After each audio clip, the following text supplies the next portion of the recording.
that? That was me, and I swear I muted this thing, but it's on Do Not Disturb, and I still getting things pinging through. I'm gonna throat punch you. Sorry, man.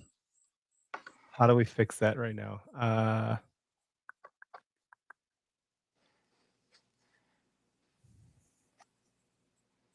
I wonder if it's gonna keep happening. It probably will. It's just so loud. Could you imagine driving in the car listening to this? Oh, Boom goes the dynamite. What's that? Is that you? That's not me.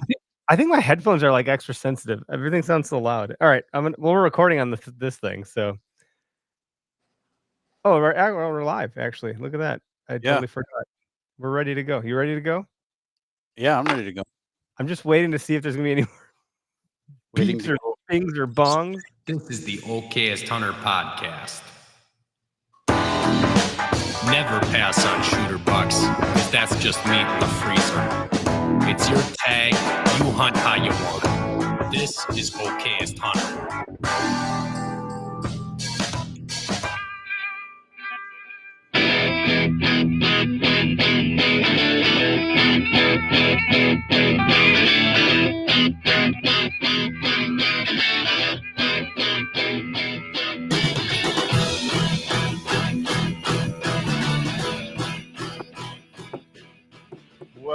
Welcome back to the Okayest Hunter podcast.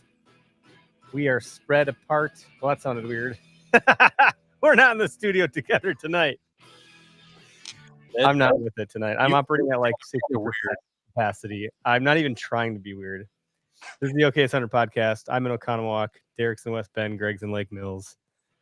I don't have any energy. I actually probably shouldn't be drinking this bourbon at all. It can't be good for my stomach considering what I just went through the last day. So, but I thought it's tradition. I have to. I'm going to see if I have to turn my camera off and run away, you guys will know what's happening.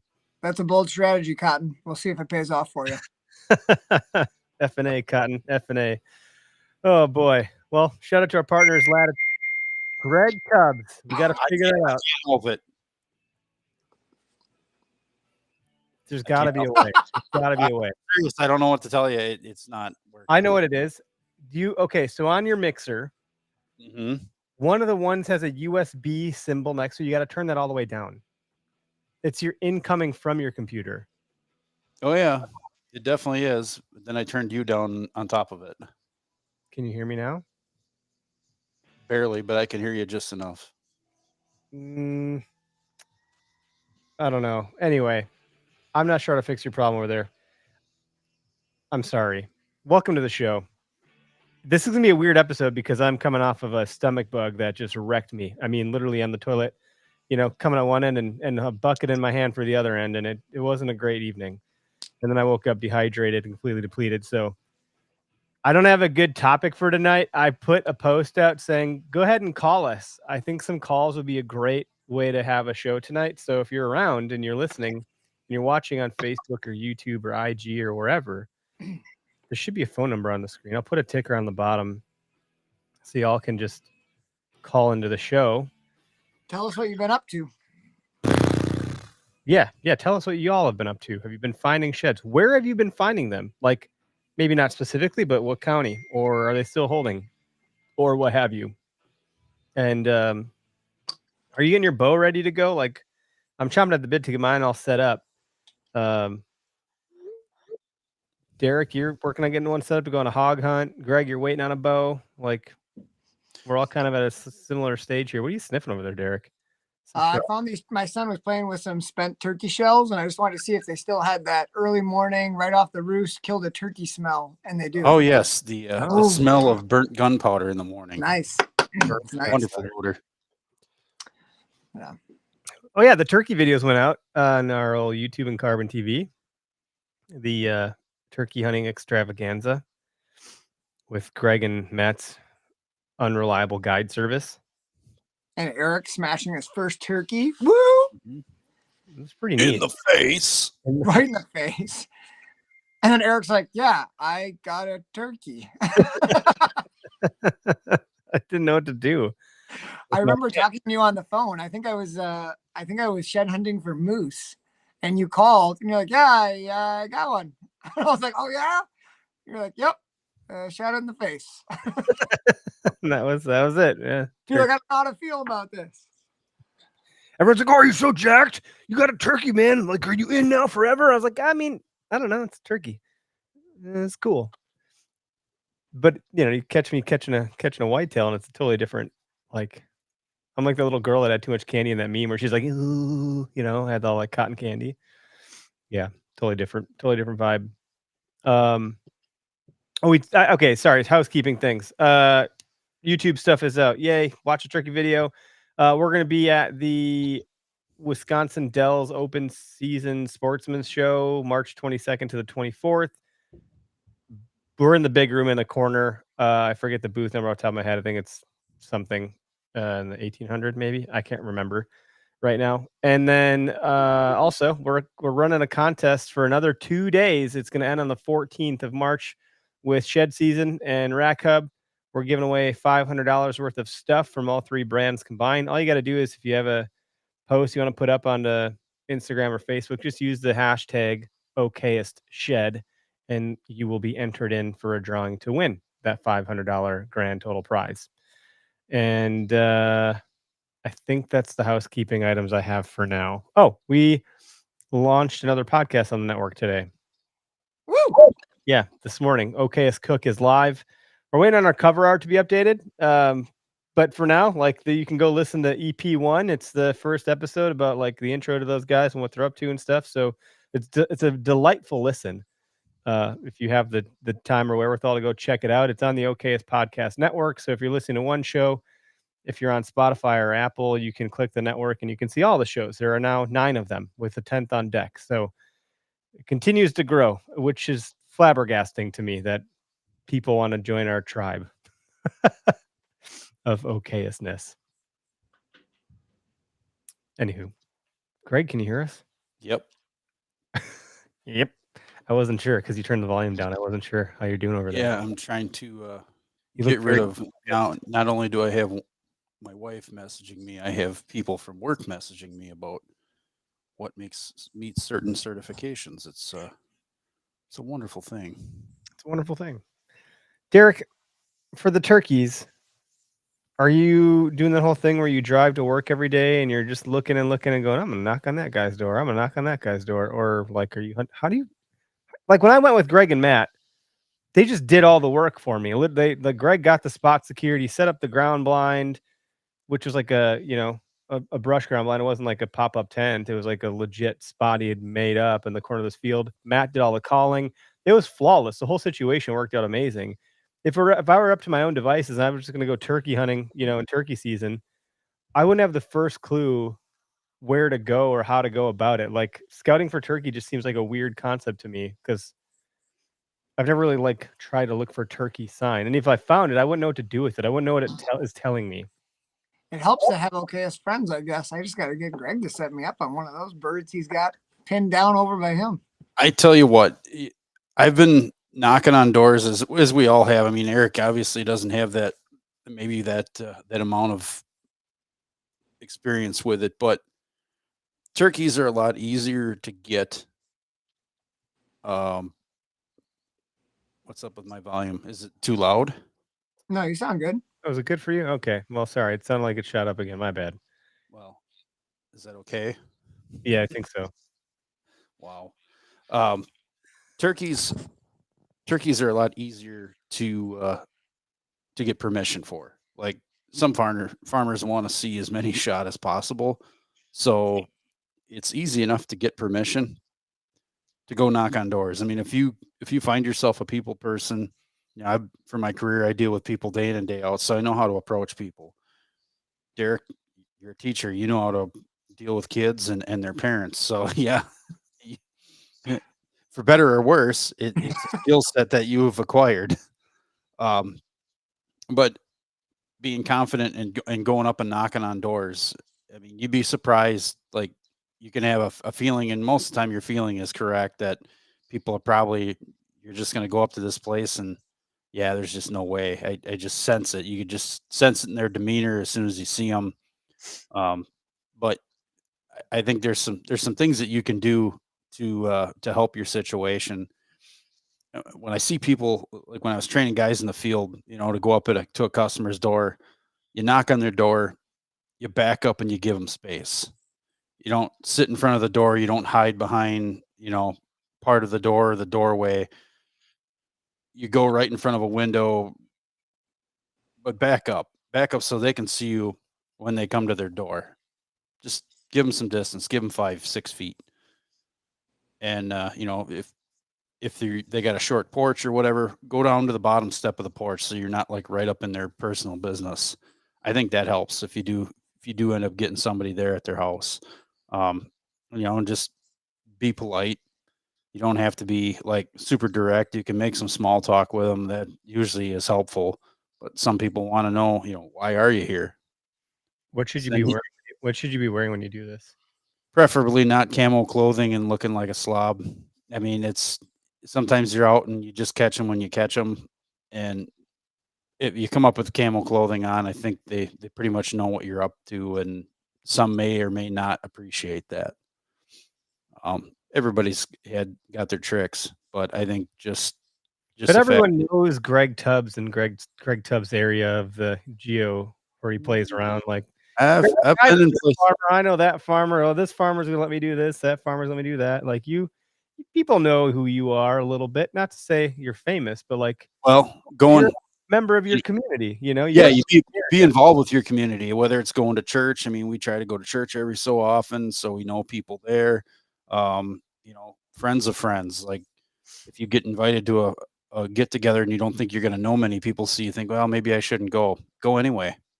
You might make new friends, and you might, get new opportunities to go do things. Yeah. But just be confident, be forthright in your intentions. I think that's a lot of it. And they'll have questions for you, and just answer them honestly. Greg's got way more experience with door knocking than I do. I've asked just a couple of times and lucky enough to get a yes, maybe once or twice out of those. But as far as scouting and looking for turkeys, I've already altered my route that I drive to work, and I'm trying different routes and driving past public pieces and, looking for birds roosted up in the trees. I got to leave early enough where it's still before they're flying down, but I'm looking for silhouettes in trees and trying to see where the flock is at. And they're definitely still, wintered up in their big flocks and whatnot. So I haven't seen a ton of birds all over yet, but I'm looking. You drew one of the designs for the new hats that's going to be dropping at the trade show, and the hat's called, it says flocked up. So is flocked up a term like that's like right now where they're flocked up and then they eventually separate, much like bucks are in bachelor groups and they separate? Is it like, dude, I know nothing. I was so lucky to get a turkey last year because that was a guided hunt. I mean, I didn't have to pay for it, but it was a fully guided hunt. They even helped me cut the thing up if you watch the video. So like, I'm really curious to I would like to learn how to do it solo and figure it out and not be completely bewildered by like what I'm doing. If I'm on a public property, you say words like flocked up. I'm just going to like break it down even more so into like some of the more basic rudimentary aspects of turkey hunting. I don't know. I think Greg, I was talking to you on the phone the other day. I was driving past the field. I think I saw 20 turkeys or something. I was like, that thing is not normal. There's not normal. Oh yeah. 20. They're going to be that way. They'll be that way till the first season. Like the period A, they'll still be somewhat flocked up in it, but you'll get the younger birds that have been pushed off, whether it's the 2-year-olds or the jakes even. Those birds are already been kicked out of the flock, and they're kind of off on their own. So they get kicked out of the flock. Is it like it's like a pecking order, right? It's definitely a pecking order. But then you got the jakes that beat up the toms if they get killed, right? That's like a thing. They come and ghetto stomp them. Yeah. So it's kind of interesting because like over the winter and even right now, Like I'm seeing groups of toms, male turkeys all together. So like right now you got like your bachelor groups, kind of like where you're relating it to deer. Like the toms will all be hanging out together. I've seen groups of 10, 12, 15 male turkeys, some of them jakes, but the toms really kind of stick together. And then you've got all the hen groups, big flocks of hens. And then I feel like as we approach season and that breeding season starts knocking on the door, the temperatures are getting a little bit warmer. Those hens may be warming up to the idea of breeding. All of a sudden, those male turkeys start spending more time around the whole flock. So like when I think flocked up, it's like when those turkeys are kind of starting to come together. And when you see males with the females all in a big group, that's what I would consider kind of like flocked up. Now they're all together. Those toms are going to pester them until they're ready. And then that's when it gets, challenging to call turkeys because they just want to be in their big group and they want to travel together for at least the first chunk of the morning where they just want to be together in one big flock. And that's where, if you're in the right spot in the early season, period A, period B, it can be fantastic and you can have turkeys everywhere. Interesting. But if you're trying to call a turkey away from the group, it can be really challenging to do because they don't want to leave. They're not out looking. They know where all the turkeys are and they're just going to follow along and play that game the whole time. Yep. And to add to your point, when I was out walking around looking for sheds and found that deadhead, the end of that woods, turkeys historically are always roosted in this piece. They may not be there during the winter time much, but come spring, there's always a group in there, and we blew them out. I heard them breaking branches, and I looked, and sure enough, there was at least 4 that flew out that I saw that flew out over the grass, and then I heard more noise a little bit further away, and I think another 1 or 2 were out in front of us. Well, when we got to the very end of that piece, just sitting there, and it whittled down to a fence line, and all of a sudden I heard grass moving around, and out pops a lone tom, big red head, climbs to the top of the hill, and quickly looks back and grabs his wings and flies. So yeah, it was all toms. There's probably 6 or 7 of them in that group. Where the hens were, I'm not sure, but I haven't really seen any toms with, like I haven't seen the big groups yet, like the big flocks of male and females. I've seen them in the same fields, but they've still kind of like doing their own thing. Yeah, they're still doing their thing. Like the jakes and toms are over here, and the hens there's a few hens over there. The 3 fields that I pass on the way to and from work, that's what it's been. They're kind of segregated. That the groups of toms aren't far away, and I think as soon as we get some warmer weather and we got the daylight change that happened already, I think that's what kind of spurs that on. Greg, are you running any trail cams or cell cams to locate birds? No, I honestly, it has no value to me to run cameras other than, they make cool pictures sometimes, but to find birds, I know right now where birds are leaving scat, like that piece of woods that we went and busted a few out. Like there's feathers and scat all over the place. There's evidence of them scratching through the leaves. They leave, it looks like a deer left a scrape, but it's not raked down that bad. You know the area that you're hunting though, because you do get some good access where you're at, and you're really familiar, and it's kind of like they probably do similar things year in and year out. Derek, were you scouting for different properties to and from work? You got a hefty drive, like was it an hour-long commute?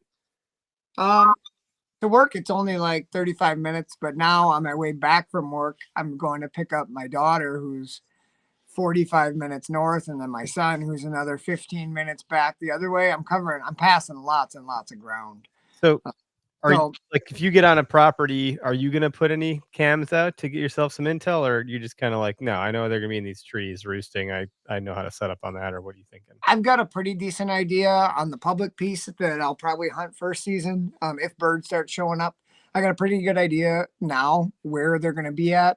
There's another area on the public that's quarter mile away that I'll probably throw some cameras out just because with me being able to hunt just like an hour before and then after my kids and my wife get home, like I've got like an hour in the morning, an hour in the evening. So knowing exactly where that roost is and when they're kind of coming through there is really beneficial for me. Like if I can't drive around and see it, just getting a load of pictures. Oh, they're back in here at 5:30 every afternoon.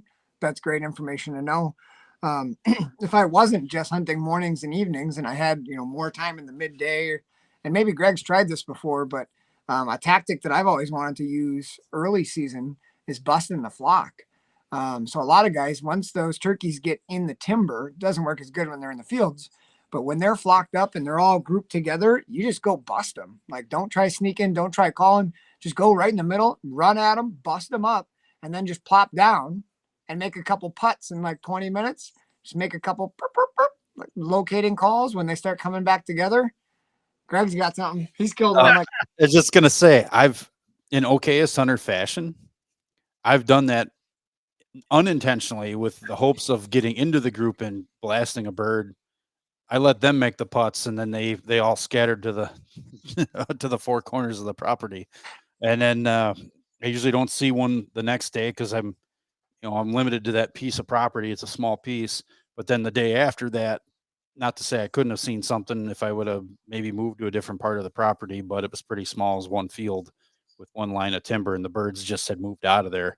And then the following day, I had birds come back, and birds came back. If you're limited to one piece of property and they're giving you fits and you can't seem to make it happen, get aggressive, you bust them out, like you said, and give it a day or so to cool off and slide right back in there in the dark in the morning if you can.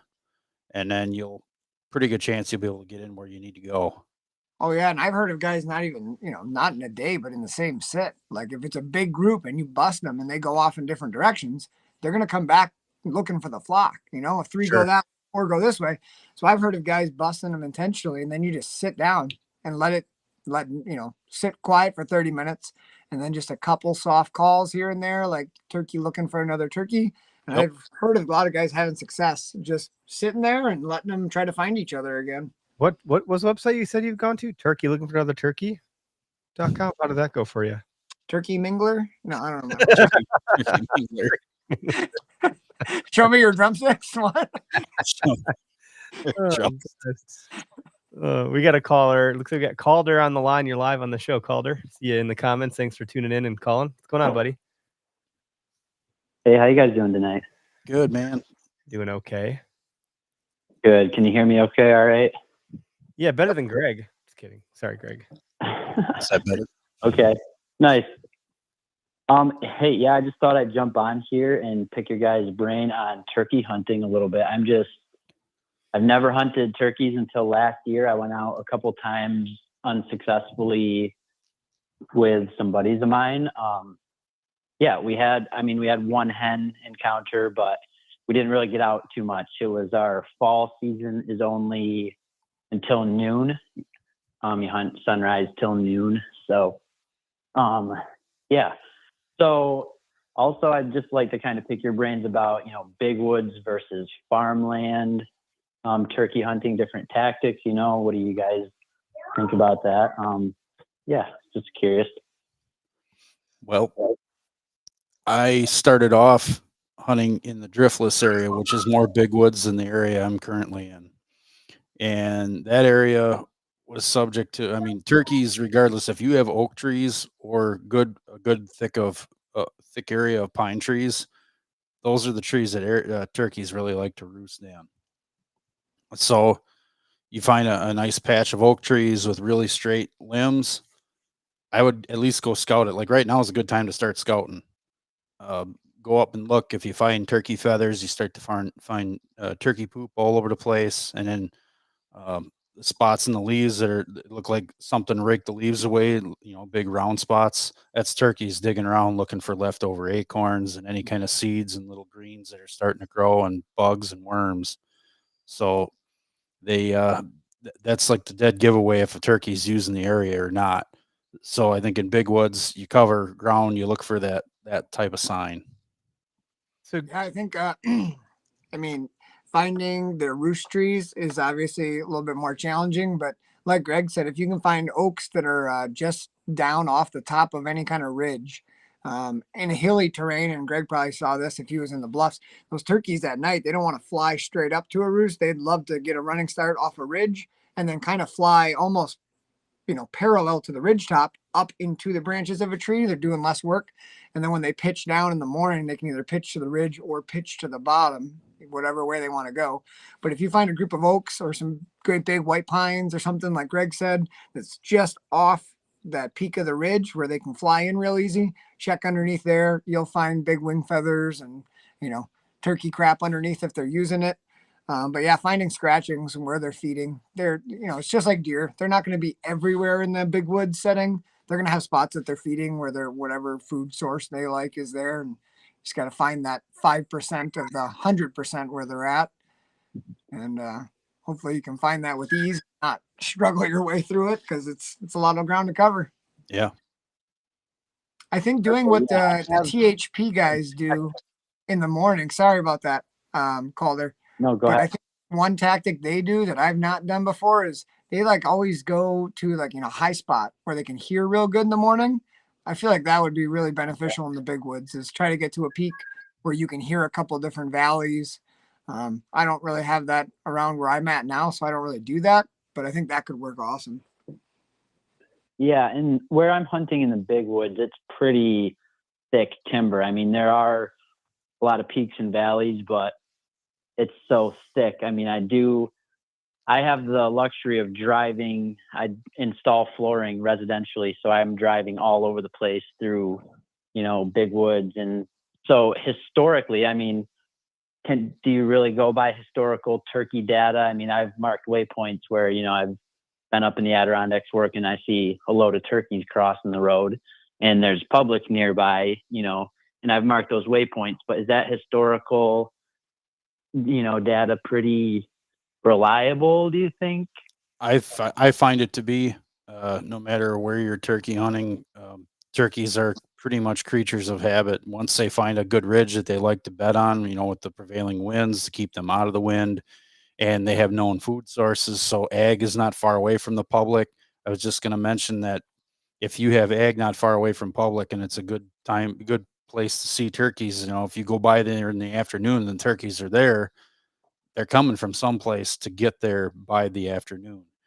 If you go by there in the morning, early in the morning, just after, maybe 8 o'clock and there's birds out and doing their dance out there, then that they probably got down from somewhere real close. So it's one of those things. Morning, like first light, you see birds out in the field. Chances are they're roosting very close to that field. Does that make sense? Yeah, awesome. That makes perfect sense. Yeah, I mean, like I said, I'm just getting into it. I bought a couple, decoys, a couple different types just to maybe mess around with those. What are your thoughts on those? I mean, I've used last year, the guys I was with, we had one, but again, we didn't see very many birds. We heard we were calling to gobblers, but they were moving away from us and, we never had an encounter. But what are your thoughts on, packing a decoy with you to, get set up and when you're hearing gobbles and then stick it up somewhere and back off of it? Or, what do you think? And yeah, I mean, you try to put it in the direction. In big woods, it's tough because they could circle around. There could be a down tree. They get hung up on that. Up here, they like to hang up on fence lines. So any little thing, but you got to be real convincing with your calling at that point. And with a decoy and the thick stuff, it's just, added insurance that, hey, yeah, there is something here because I can now see it. But if you sit and call and the birds keep gobbling, they're moving away, they're not coming. You might as well just stop calling and either try getting ahead of them and call or try to flank them and call. You get as close as you can without getting busted. They've got awfully good eyesight and it's pretty tough to do. I think packing a decoy is definitely a good idea. Anything you can do, like if you don't have a decoy and you're calling to birds and they're excited, even if they're coming, they want to be there, they are still looking and surveying that area, looking. And I feel like it just makes them look a little bit harder for movement when they don't already have a visual. So like any movement you make is just going to be more pronounced. They're going to notice it quicker. Whereas if you give them the visual, now they've got to focus, right? They're focused on that tom decoy, or they're focused on the hen, and it gives you a little bit more leeway to be able to move and maneuver for a shot. And I guess calling with decoys or calling in general is doing more than just the call. Like you see on a lot of you, like scratching in the leaves, beating shit. You can use anything to do it, but like in the morning, the fly down, like beating a piece of cardboard so it sounds like wings hitting stuff. So many guys are calling turkeys. I mean, especially if you got a later season, they've been called at and they've heard all the calls. So if you give them something extra, that sounds, like an animal living in the woods, walking in the leaves, scratching, I think that all is beneficial. And I think the biggest thing to help me in turkey hunting was just realizing that when you turkey hunt, you can kind of just be an opportunist. You don't have to be like a decoy and a field hunter. You don't have to sit and call. Like you can do whatever you want. You can stalk and try to use the terrain to your advantage and get close and like try it all. Like just be, just hunt them. It's more fun that way, and you don't have to get tied to a spot, because as soon as you put decoys out or set up a blind, guys tend to just get married to that spot, and then you're sitting there, and then all of a sudden it turns into a deer hunt where you're just sitting and waiting. And that's not the fun part about turkey hunting. The fun part's just getting after them. I think that's my hang up, is like, because I've only ever hunted deer, sort of the one time I went with you guys, like that's how I'm thinking about it. Like, oh, I'm going to set up in a spot, but I'm like, I don't even know what terrain features to look for, or if that's where I should even be starting, or if I find sign, well, I don't even know what it's telling me. Deer sign, I feel like I've been doing it long enough where I know what it means or how to interpret it to a level of like decent degree. I'm still the okayest hunter, but I've also had enough success to know like, ooh, this is fresh sign. Something's happening here. It wasn't here this time last week. I guess you could do a turkey. I just don't understand the animal as much as I think I understand a whitetail. Right.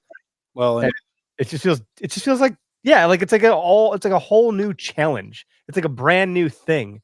So it's just kind of like maybe called, or sounds like you're in a similar spot as I am. Like, I don't know, where do you start? It's a turkey. Like, yeah, for sure. Weird. Yeah, and that's the thing. It was a little intimidating to even, I finally broke down and bought a shotgun. I bought a 20 gauge, and my appeal was the vocal aspect of turkey hunting. To be able to call and get a response, was really what got me kind of interested in it. And also, the fun of the chase and, the harvest that you get from it. So, similar to elk, I'm in New York State, so Pennsylvania has elk, but, it's a draw or however it works. I'm not sure, but yeah, I'm going to be the okayest turkey hunter probably for, the next 20, 30 years, but I'm fine with that, Good. Welcome to the team. Yeah. Meanwhile, Eric's gagging on a diaphragm call. This is not sounding really good, guys. I get really excited about the calls, as you may have seen. I bought every call I could get, because what happened when I started to buy a call, I was like, one-man band, and then I was getting served up ads for all the other calls. Like, oh, you might want a squirrel call, you might want a crow call. I'm like, I do want all of these things, because how fun is it to just conjure up nature sounds? And at this point, it was less about the turkey call, more about just having all of them. Because my kid, when I bust out a call, like each one of them has to have something. So like my daughter will have the squirrel, my son will have the owl, my other kid will have the, turkey or the crow or what. It's kind of fun. But someone, Alex Buchan, I can not say his last name, said locator calls are good for big ones too. I like, what's that? Her last name. Oh, my bad. Jesus. Well, yes. Well, Alex, thank you. Wow, I suck tonight. But yeah, like owl calls. I've already said this. Okay, just go easy on me, everybody. Yeah, owl calls can do pretty good. Like Crow around call. here, crow call. Yeah, I think a crow call, like during the day, you're going to use a crow call. Evenings, early mornings, you can use an owl hoot. I mean, around here, that's what works. We never hear owls calling much during the day. No, it's always low light.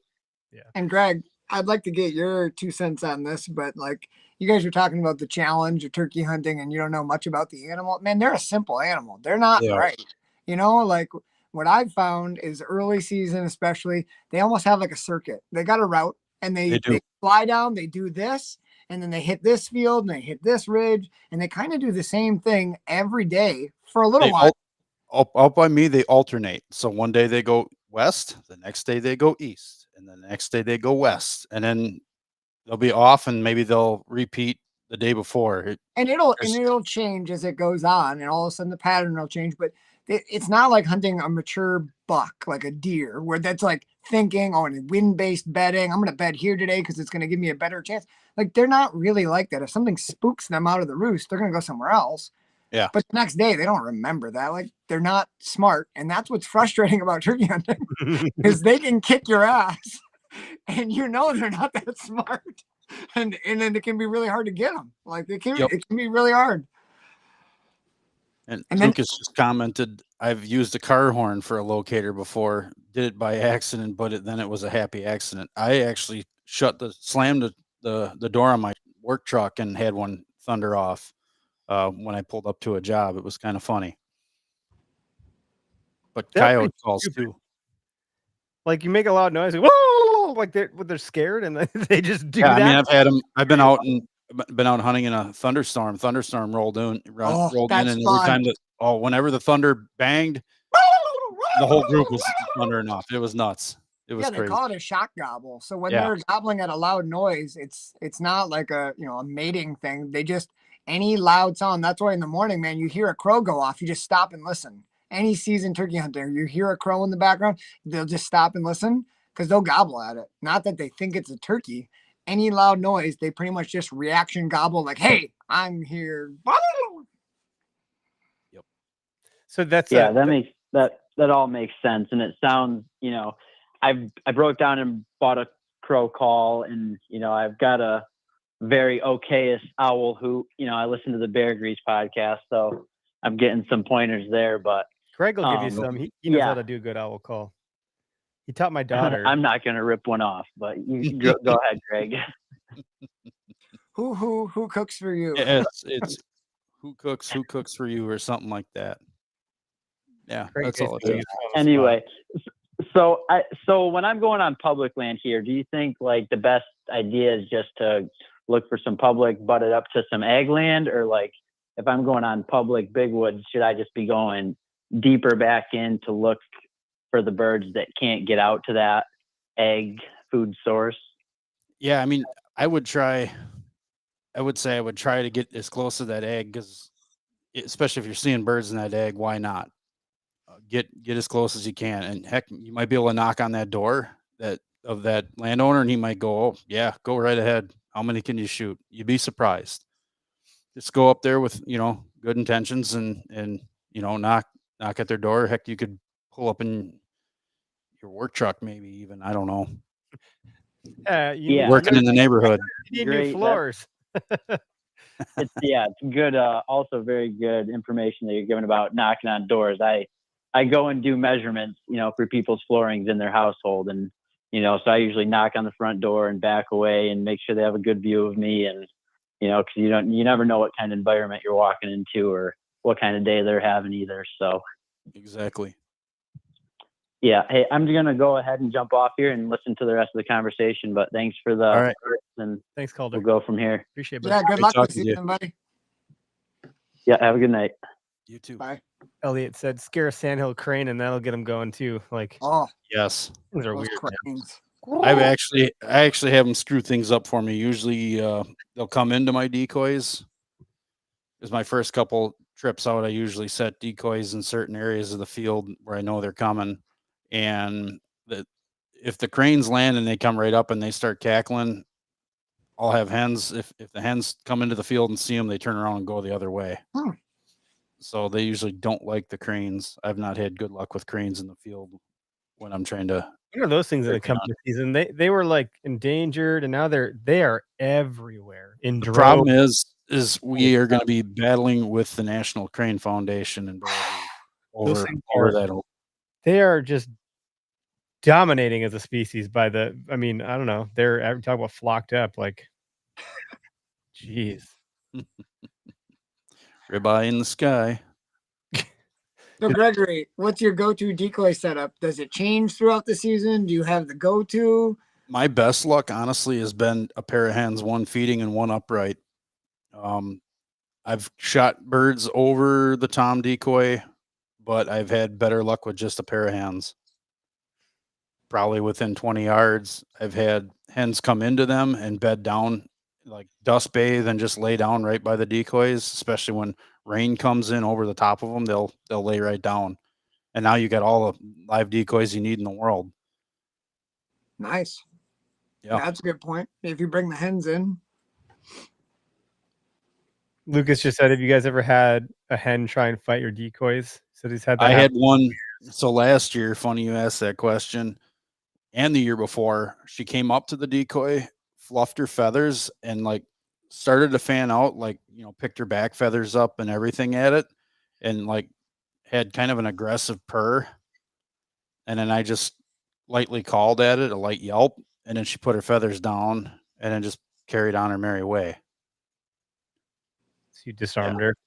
Yeah, I just kind of You're calmed her lovely. down a little bit. should have let that go. Girl fight. Those are fun. Yeah. Exciting. Matt set out a tom decoy, and that seemed to do the trick. These 3 birds came into it, and he's like, Yeah, "Oh, later. play with it more." You know, they would have had a field day. I didn't understand. I was like, "Well, they're gonna figure out the decoy and run off." He's like, "No, they'll just keep going." I was like, "What?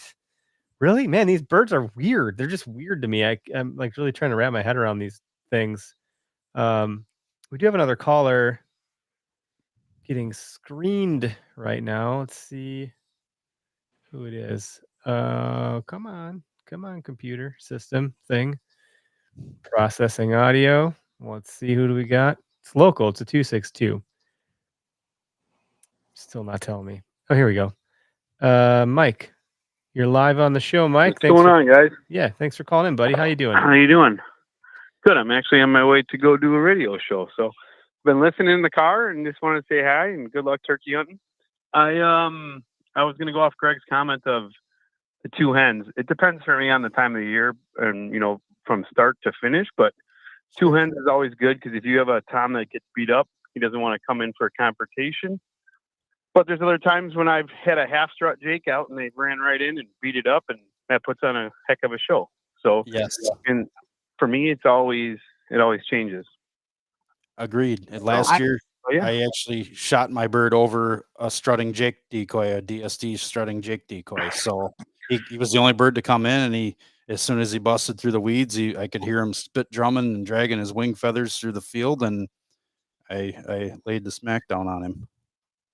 Yeah, that's awesome. I can't wait. I got last year my 9-year-old daughter shot one at like 25 yards with a crossbow. I had to run it down, but she's all jacked up to go. And my 15-year-old shot one last year with my dad, different morning. But so the kids are all ready to go, and it's going to be an early spring. And I hope the ticks aren't bad here in Wisconsin. They're bad. I already had Yeah.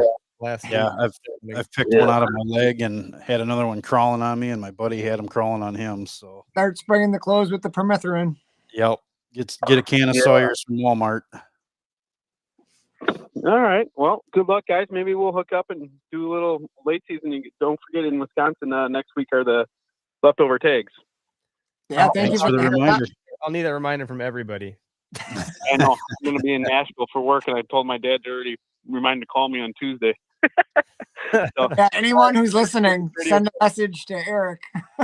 all right, guys. Hey, Thanks, for the man. call. Have a good one, Mike. Later. Take care. Yeah, I love the strutting Jake decoy. I got the Mhm. Jake. We talked about this, and I got the real fan on it, and it's kind of busted up. And I put that out, and then I just have a hen decoy. It's like not a feeding hen, but it's not like an alert one. It's just kind of like an upright-ish. And I Yeah. just don't use the stake. And I sit her right on the ground in front of him, maybe like 6-10 feet. So it looks like he's maybe getting ready to breed her. And that has pissed off just about every tom who's come within eyesight of it. I like it. I like to, set up a little story, a little soap opera. Yeah. Ooh, Yep. the young lad, the juvenile, going for your girlfriend. Maybe an empty beer can out there, like they've been drinking, about to make some mistakes. You paint the whole picture. Oh yeah. Have you guys ever done the reaping? Like, I know there's some controversy around it. I've but attempted it twice just because I couldn't get the birds to break off I couldn't get this one gobbler in particular. I couldn't get him to break off of the 2 hens that were in front of him. For the life of me, I couldn't appease those hens to come my way. So I went off with my gobbler decoy, and I don't think I could just get low enough. Like that gobbler saw me walking to him, and he wanted nothing to do with it. He took off and ran and took the hens with him. Hmm. So I never had luck with it. I'm sure Yeah, it's a trip. I've not intentionally done it. I've unintentionally reaped one where I was walking through the woods with my decoy and I spotted the turkey that I had heard and he saw me. So then I did the old wiggle my decoy around and he strutted. And when he got behind a tree, I stuck it in the ground and rested my gun barrel over it. And then he just came in and I shot it.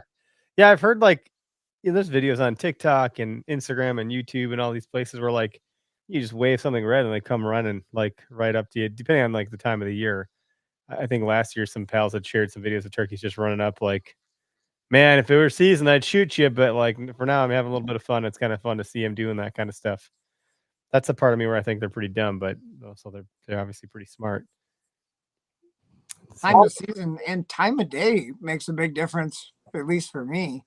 Like they're always interested in the hens in the morning, but 9:30, 10 o'clock when the toms kind of break off because they haven't been able to get a piece from the girls, they're way more receptive to calls and decoys in my eyes around 10 o'clock. Yeah. 'Cause I think Matt Strime with Weathered Oaks, and he's on the OK's Fisher. By the way, if you need a call, go to Weathered Oaks and see what they got. He just put out a new call that's like pretty awesome, weatherproof, double-sided, all this and that. We're gonna have a couple at the trade show, 6 to be exact, and they're numbered 1 through 6. So they're gonna. It's the logo that is on Derek's shirt. Can't eat the beard is gonna be on the call. So co-branded thing. We're gonna do collaboration. I imagine they'll sell quick because there's only 6 of them. Yeah, he was just at like a little sporting goods yard sale thing somewhere up by him, and he did quite well. People see his calls, they play him, and they do sound awesome, and he stands behind his work. Yeah. But Double-sided call is freaking awesome. I love that thing. that one's That loud. thing barks. He was on the podcast last. He'll be on here again in April. I think we're gonna bring him in the studio. But he said last year on the podcast, like this is common knowledge now, I think, but because I heard him say it, it's unnatural for a tom to go to the female because they're like a peacock. They have all these bright, shiny, attractive feathers to bring in the females, not the other way around. So I guess from a calling standpoint, you do have to be pretty seductive to them to get them to, no, you come to me. I'm the tom. You come here. I'm not coming to you. And then you play hard to get. He goes, all right, I'll come a little closer. All right, I'll come. Like super interesting. It's interesting that like other male birds, like a Jake, would get them to come in because they're like, F that guy. You can't have my girl. I'm going to come into that. That makes sense to me. Versus doing hen calls and expecting a tom to come over to it. He's like, I hear you, but you're coming to me, right? That's what they want you to do, or that's what they want the hen to do, because that's probably how it normally works. Mm-hmm. But I don't know. I'm just going on what I've heard.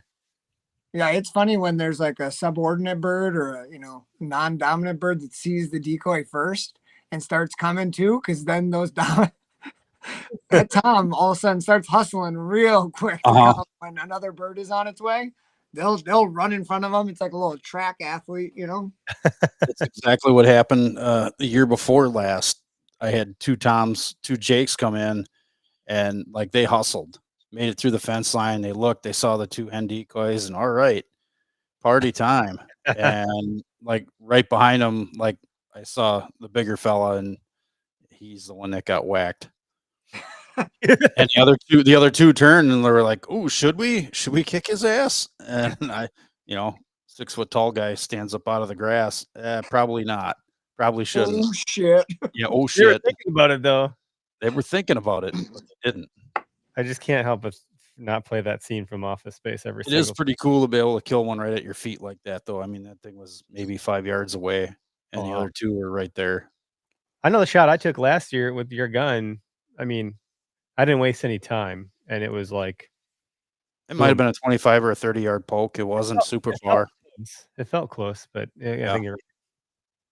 And for anybody who's just starting turkey hunting, close shots kind of suck because think about your pattern.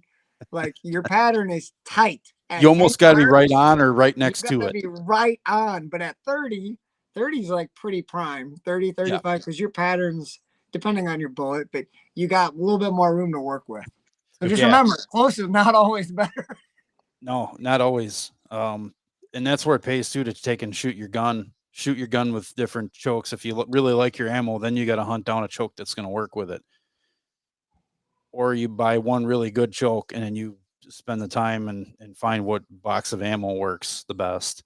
I got probably about a mid-grade choke, mid to high end choke for that 12 gauge, and like not the very cheapest ammo, but maybe like the second cheapest, the mid-tier ammo works great with it. Where I've tried like the mix of tungsten and lead, those shells didn't shoot well out of it. And smaller shot too. Smaller shot actually shot better out of it. I always shot number 4s. I went down to 5s. If you can find 6s, 6s can be hard to come by because guys buy them up right away. Those tend to pattern really nice, especially out of a 12 and a 20 gauge. But you got to find a choke that works with your gun too. Hey, Noah, you're live on the show. How's it going, buddy? Hey guys, how's it going? Good. Good. Yeah, just want to chime in with the calling. I'm pretty new to Turkey County myself, but from what kind of got this little, I guess you'd call it a little seminar on turkey calling at a trip, and I kind of got the, I'm not sure I want to phrase the tip that sometimes it's you actually want to call to the hens. Like, I guess hens are also very territorial when it comes to their toms. Mm-hmm. So if you can get a hen riled up and pissed that like you're a hen, she'll actually come over looking for a fight, and that'll bring the toms with them. 50-50 chance. Sometimes they're the only ones in the area and the tom's not there at all. Depends on how close you are to their roost tree too. Like I've had it where I see the same hens 3 days in a row. It's the same 2 or same 3 with no tom in tow. Never hear them, and you hear them gobbling off in another field on another piece of property. 2 properties away. They just decided to get down and go that way because maybe there were more hens over there. And But I do like your idea. Get off my man. Yeah. Yeah. It's interesting. And I don't know the biology of it at all, but I feel like there's like dominant hens or like the leaders of the hens also. And if you mimic, like if they're calling to you and they're getting a little bit heated, like maybe they're not coming in yet, but you just mimic whatever she does, you do, that tends to work pretty good at getting them like fired up and coming in.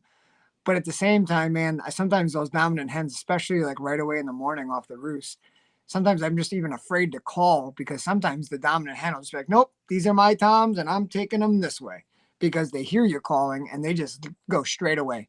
And the toms, you can even hear them like turn and face you because they're interested, and they'll gobble. And then, I mean, they'll just wrap around them and pull them off. So you just never know. Like, it depends what kind of hens they're with, I guess. If there is a dominant hen, I don't know if that's a thing, but I'm saying it's a thing. It's a thing. Like last year I had one that had a beard. It was a bearded hen, and that one I've seen it around 2 years in a row. So it's managed to survive coyotes and every other bird of prey that's chased it. Who knows if I'll see it this year. And then there was another one with it that was real tall hen. It almost looked like a Jake. It was so big. Yeah, turkeys they're weird animals. Is all I Yes, can they say. are. Yeah, They're fun to Noah and chase, Calder though. are on my. So like we're flocking up. Me, Noah, and Calder are flocking up as like turkeys are weird. Not really sure what to think about this yet. I'm interested. I killed one. Okay, eating it. This is nice. All right, I'm gonna do it again. Here's the thing. Yeah, I do all this stuff, all this content, and we have a podcast, and most of the time we talk about deer hunting. But oftentimes it's like, oh, it's more about the hunt or more about the kill. It's more about like, being immersed in nature. And I gotta say, deer hunting, you're out in the fall, and in the winter. Turkey being out, like if you watch the YouTube video we put out, you can hear the sounds of spring. Like watching that now made me feel like I was going to hit a dopamine. Hearing Dude, those it was birds in the such morning. it was such an awesome morning because we It's a heard really three cool time different to be groups. out.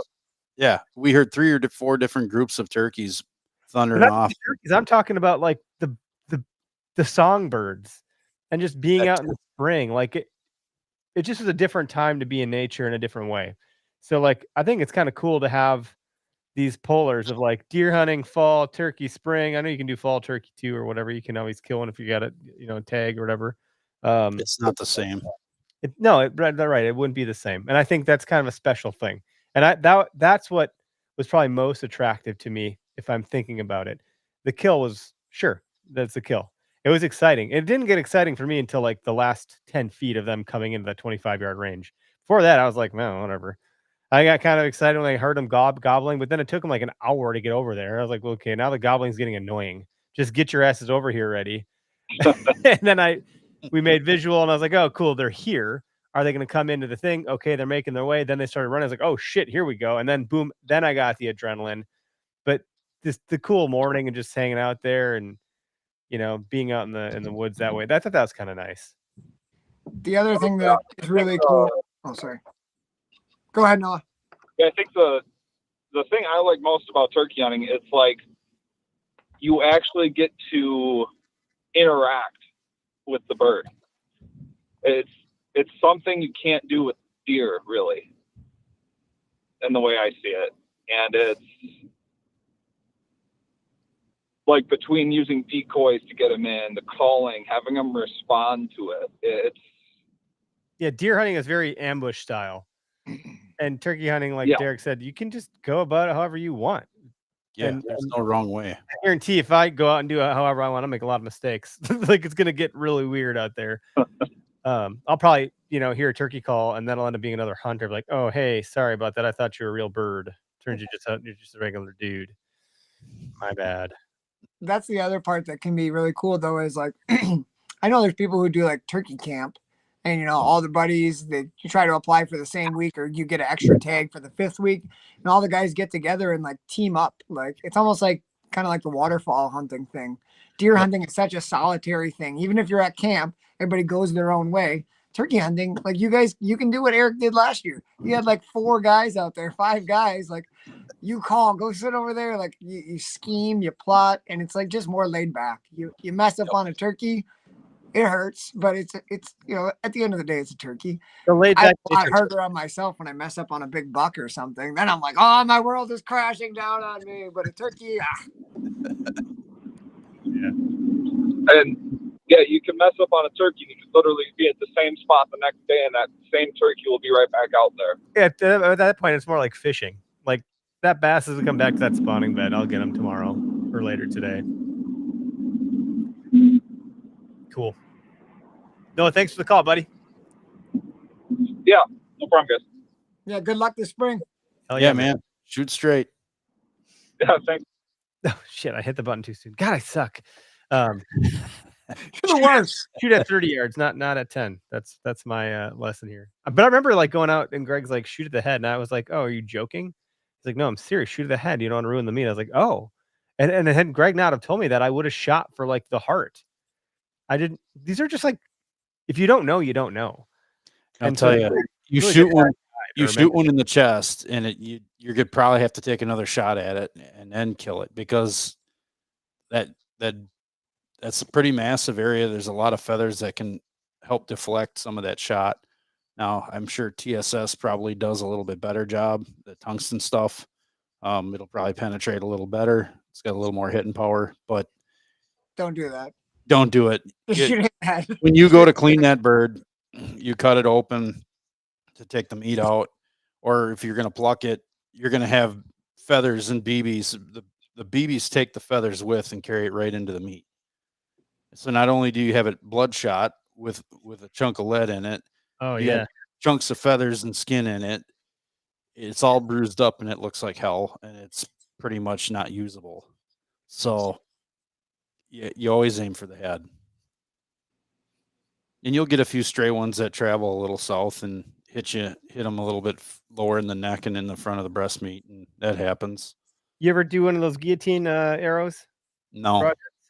Every time I've carried my bow out to a turkey to hunt turkeys, they're always other side of the field. I'm in the wrong spot. I don't have a lot of time to go chase them down, so I don't even mess around. I just take the shotgun and get it done and over with. I've shot 2 with my bow, but both have just been with normal expandables. In the head? That was fine. Nope, in the body. No, Okay. body shots are much easier. I mean, they got to be real close then. With a bow and arrow. So this is different now. Now we're talking. You can shoot them in the body, but it's everybody tries to shoot for the head. It's a lower percentage kill shot just because of the smaller target. What's I was saying? Those guillotine broadheads. They're dude. Some of them are really large. Like you could use as a fucking boat propeller. Like it's like holy shit. But you look at what that does in flight too. You gotta tweak around and try to get them to fly right. If they don't fly straight, there's no point in going out there with it. That's true. Yeah, and a turkey head's a pretty mobile target. You know, crazy. I don't know. This has been an interesting conversation, one that I appreciated. Shotgun gives you much higher odds. Yeah. What kind of shot? I mean, I don't know. There's a lot of brands out there. I imagine get whatever you're Go comfortable scoop up with. a used 870. I mean, you can find them cheap enough. Go look at a consignment shop or go up to like there's a gun shop up in Lomira, Midwest Shooter Supply. They got a huge selection of stuff. Yeah. That's the one with the big deer out in the front, right? Off the freeway. Mhm. Yeah. Yeah. Been there before. Hard not to stop. Yeah, it's a neat shop. And they've got a range inside too. Derek, you're going on a hog hunt. What's up with that? Yeah, I was shooting my bow last night. Me and Gus were out there practicing. I started warming back up and getting the bow tuned up. I got some arrows at Whale Tails right now. They're fletching for me. We're me and a gentleman I met at the archery shoots. Joe and I met at the BHA State Rendezvous 2 years ago, and then he came to Foam Fest. You guys have all met him. Him and Mike were there.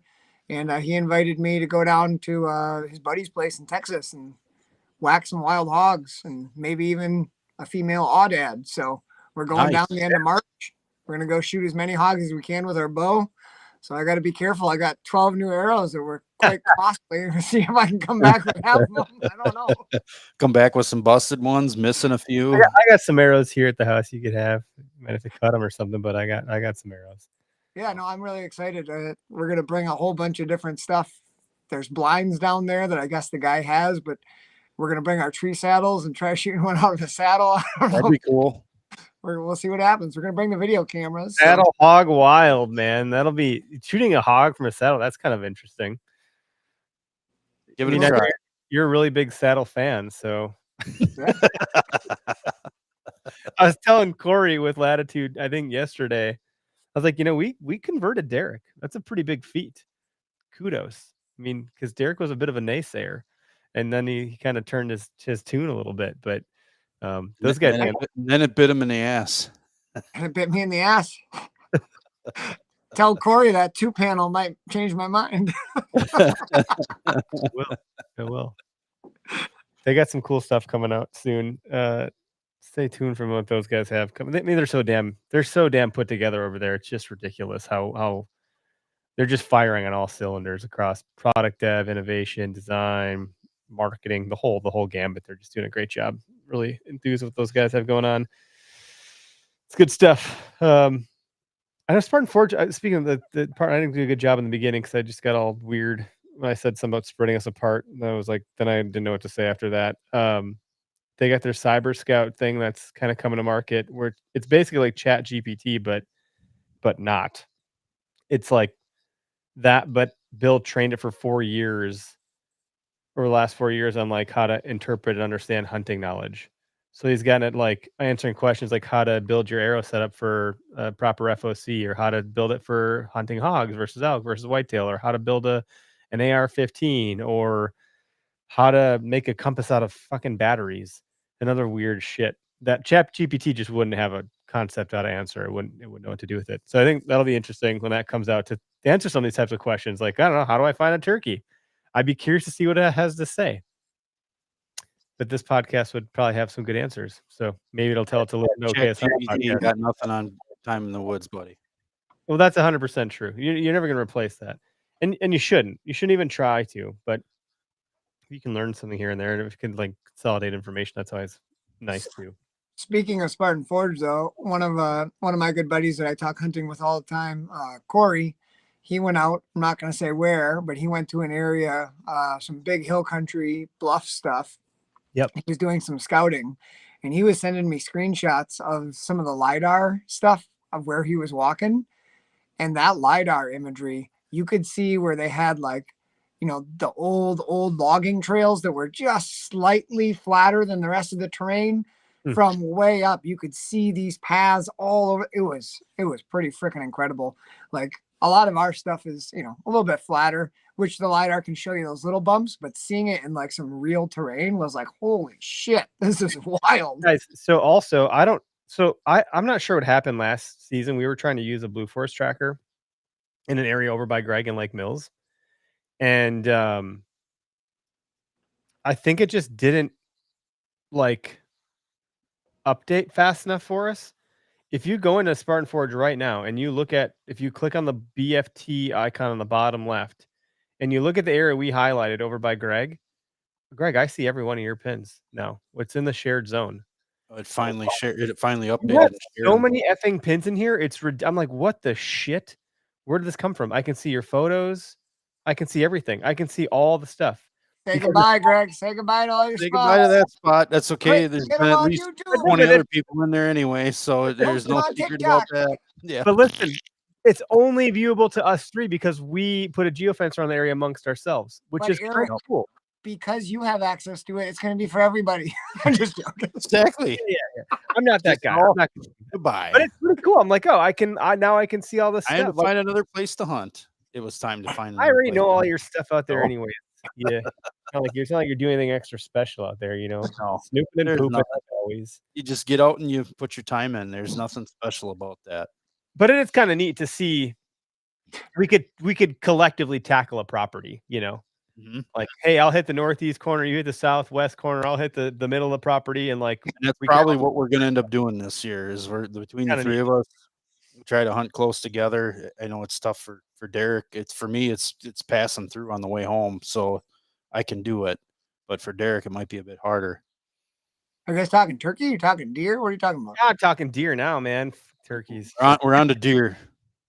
I'm Tur- thinking tur- this Turkeys season. and the taillights, man. What if we the three of us decide on a centrally located public land property that maybe I'm assuming one of us will have been to something because there's a lot of it around here we know, but maybe none of us has been to it, or only one of us has been to it like once or something, and we could break it down and try to hunt it. And there's probably gonna be other pressure there because like There's always other pressure there. It's you're public. not going to go anywhere there isn't, but that may be kind of fun activity for us to try to do this year. Like, hey, the OKS Hunter Crew is going to try out a new property, and we're going to collectively try to see who can win. We're And going not to win, collectively like, screw it up. Yeah, collectively screwed up, or like, hey, if we all do a bunch of good scouting, like maybe Derek pulls out a nice buck, or maybe Greg does, or maybe Eric does. Like, it'll be a win for the team if one of us does. That guy. If anybody can get into a tree in an afternoon hunt, that would be a win. I got pretty efficient last year. I remember you guys told me to get down and move closer, and I did. I regretted that. No, dude, you got a system you like now, and you're firing on all cylinders. You know what you need to do, and you're doing it, and you're doing That's it a lot of it. Is quietly and getting comfortable with the tools you have, whether it's a stand and sticks or your saddle and sticks and platform or whatever it is. You put the time in, you get much more efficient with it. And if you got the ability to practice with it in your backyard on a tree, Which I do. I'd say go for it. Yeah, which I do. The name So- of it will get you funny. I don't care. so many of the tactics and stuff that you read about and you see and setting up close to bedding, so much of that has to do with like how you personally operate. Like if you know you're not like great at quiet. being quiet and your shit's not all set up, don't try to set up too freaking close or you're going to be your own worst enemy. Yeah, Like, you got to think about Don't what go in you're there with the brand new stand and sticks that haven't been stripped out, stealth stripped or paracorded or whatever. Don't if you go in haven't there put with that. if you haven't put your shit on a tree at least 100 times, you're probably going to be pretty loud and clumsy with it. Like some shit's going to happen and that's okay, but just know that. Like, And you're going to yourself, fuck. I was trying to be quiet. No, I'm not. And you just know you're like, you like, I don't know. The year I got my big guy here, I was making just a shit show out of getting in this tree in the morning. And I was like, yeah, but "Man, where you were, it coming was out. That's gonna acceptable. come here." Yeah, Yeah, where you apparently. were. No, but where you were was acceptable. That noise was acceptable because there were houses not far away, Yeah, maybe, but nonetheless, and deer weren't bedded there. I was like, God, man, I'm just, there's no way. And then sure shit, I heard grunting. I was like, whoa, whoa, what's happening here? I was like, this is actually gonna happen. Oh my God. And now anytime I hear grunting, I start to just, dude, you want to talk about getting me excited? Forget a turkey gobble. Give me a grunt. That'll do it. But if you're hunting out west, a lot of guys like to hear that elk bugle, and I think that would probably trump all of it. So, anywho, well, thanks, gentlemen, for virtually doing this tonight and staying the heck away from me with my stomach book. So far, I've not drunk a lot of bourbon. Says it all right there. Not feeling great, actually. So just kind of, Maybe don't finish that. I don't think that's going to happen. No. You're making cottage cheese right now, huh? Oh, God. It just sounded like someone was peeing. It was not good. I shouldn't have eaten that whole carton of ice cream. Yeah, pile some dairy in there on top of that scotch. Oh yeah, make a little cottage cheese right where you're at it. Yeah. All right, guys. Well, I will end the recording here and then end it there. And everybody that tuned in and called in and commented in, thanks a bunch. We'll be back next week. I know I sent you guys, we had a guest. This is how bad I was the other day. I was like, do we have a guest tomorrow? And I was like, yeah, it's so-and-so. And I was like, wait a second. That's for the 26th. So no, we don't. I don't know if you guys caught that or not until like 20. So there's no guest next week either. I don't think so. But did you guys catch my error when I sent it? When I said, yes, tomorrow we have a guest and it's so-and-so. But then like you look at the calendar, like, wait, no. Yeah, because I remember thinking, well, that's good because you have a guest while Greg is in Florida and I'm in Texas. Yeah, so the 19th, no guest. The 26th and the 2nd of April, we do. So nothing next week. Are you around next week, the 19th, Eric, or no? I'll be able to podcast. I don't know if my wife's gonna be able to pick up the kids. I gotta double check. So you might be virtual, you might be in person, but you'll be around. I can do virtual. I could get away with virtual. All right. Well, then we'll do this again, same time next week. Same bat time, same bat channel. Yep. All right, guys. Thanks everybody for tuning in. Adios.